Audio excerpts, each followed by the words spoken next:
اللہ الرحمن الرحیم۔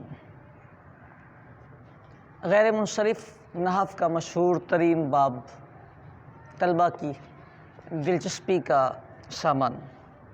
اس میں ایک جو سبب ذکر کیا جاتا ہے وہ ہوتا ہے الف نون زائدتان۔ الف نون زائدتان سے غیر منصرف لفظ الف نون زائدتان اس کا ایک سبب بنتا ہے۔ صاحب کتاب کافیہ لیں، ہدایت النحو لیں، نحو والے لیں، وہ کہتے ہیں اس کی دو قسمیں ہوتی ہیں جی جس میں الف نون زائدتان آتا ہے۔ یا تو یہ اسم صیغہ ہوتا ہے یا صفت کا ہوتا ہے۔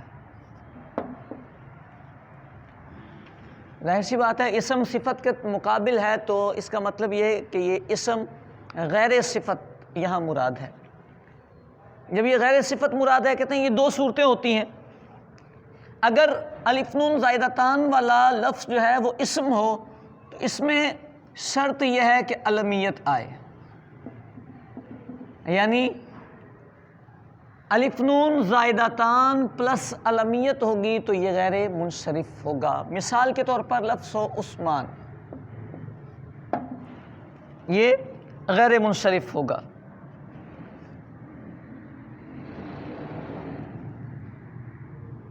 الف نون زائدتان ہے اور علمیت ہے، اگر علمیت ختم کریں تو یہ منصرف ہو جائے گا۔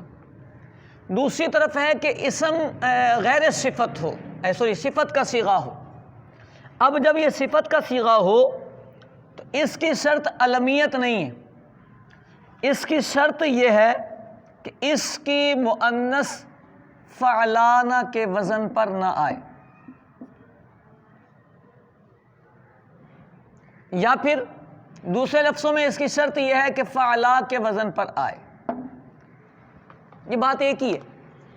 دو طرح کے نحویین ہیں جو دو طرح کی تقریر کرتے ہیں۔ وہ کہتے ہیں جب الف نون زائدتان والا اسم صیغہ صفت ہو تو اس کے غیر منصرف ہونے کی شرط یہ ہے کہ جب اس صفت کے صیغے کی ہم مؤنث دیکھیں تو مؤنث کا وزن یہ نہ آئے، یہ والا وزن آنا چاہیے۔ یہ بات کیا ہے؟ بات صرف اتنی سی ہے، یہ جو لفظ ہے نا فعلان، اس کی دو مؤنثیں آتی ہیں، ایک مؤنث ہے اس کی فعلانہ اور دوسری مؤنث ہے اس کی فعلا۔ جب اس کی مؤنث فعلانہ کے وزن پر آتی ہے تو فعلا نہیں آتی، اور جب فعلا کے وزن پر آتی ہے تو فعلانہ نہیں آتی۔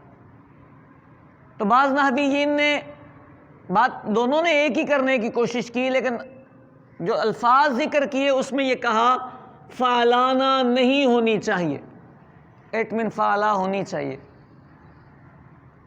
لیکن جانب مخالف میں سکوت رکھا، کہا فعلانہ نہیں ہونی چاہیے۔ اچھا، دوسروں نے کہا نہیں جی فعلا ہونی چاہیے۔ فعلا ہونی چاہیے کا مطلب یہ نکلتا ہے کہ فعلانہ نہیں ہونی چاہیے، کیونکہ یہ ہوگی تو یہ نہیں ہوگی، یہ ہوگی تو یہ نہیں ہوگی۔ نحو کا یہ چیپٹر یہاں تک بات مکمل کر دیتا ہے، یعنی غیر منصرف الف نون زائدتان والے لفظ کے غیر منصرف ہونے کو چیک کرنا ہو تو دو صورتیں ہوتی ہیں، وہ لفظ اسم غیر صفت کا صیغہ ہوگا یا صفت ہوگا۔ اگر غیر صفت کا صیغہ اسم ہو تو اس میں شرط علمیت ہے، اور اگر صفت کا صیغہ ہو تو اس کی تعبیر دو طرح سے اس کی شرط کی جاتی ہے۔ بعض نے کہا فعلانہ اس کی مؤنث نہ آئے، اور بعض نے کہا اس کی مؤنث فعلا آئے، نتیجہ ایک ہی نکلتا ہے سوائے ایک لفظ کے۔ ایک صفت کا صیغہ ایسا ہے جہاں جا کے یہ اختلاف آ جائے گا۔ کہنے والوں نے اپنے معیار کے مطابق بات ایک ہی کہنے کی کوشش کی، لیکن اختلاف بن گیا۔ لفظ ہے رحمان، الف نون زائدتان ہے، صفت کا صیغہ ہے۔ جس مذہب والوں نے کہا تھا فعلانہ نہ آئے تو فعلان غیر منصرف ہو جائے گا، ان کے نظریے کے مطابق رحمان غیر منصرف ہو گیا۔ آپ پوچھیں گے کیسے؟ اس لیے کہ اس کی مؤنث رحمانہ نہیں آتی۔ ان کی بات درست ہو گئی۔ ٹھیک ہو گئی، ان کے نزدیک یہ غیر منصرف ہو گیا۔ لیکن دوسرا مذہب یہ تھا، انہوں نے کہا تھا فعلا آئے تو غیر منصرف ہوگی۔ اس رحمان کی مؤنث فعلا نہیں آتی جی، انہوں نے بولا تھا فعلا آئے تو غیر منصرف ہوگی، مطلب یہ ہوا فعلا نہیں آئی تو رحمان منصرف رہ گیا ہے۔